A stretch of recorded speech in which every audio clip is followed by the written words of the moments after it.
Hey guys, welcome back to another tech tip and guide video. In today's video, I'll show you how you can fix Facebook login error on your iPhone. Sometimes when you try to log into your Facebook account, you cannot log in and it keeps saying login error. So in this video, I'll show you how you can fix the problem. So there are many reasons why this problem may occur. The first reason may be that your app is not up to date. So to fix it, go to your app store and then search for Facebook.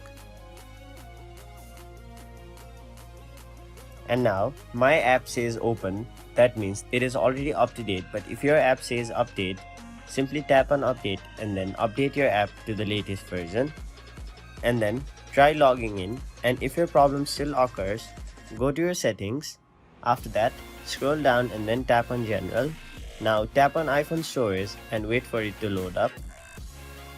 Now scroll down and then tap on the Facebook app.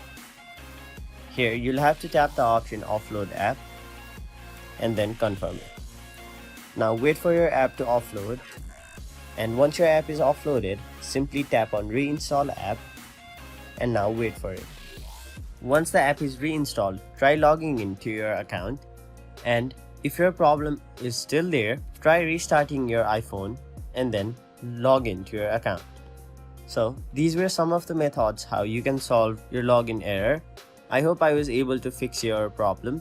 That was it for this video. Hope this video was helpful to you guys, and if it was, please make sure to like this video and subscribe to our channel for more informational and helpful videos like these.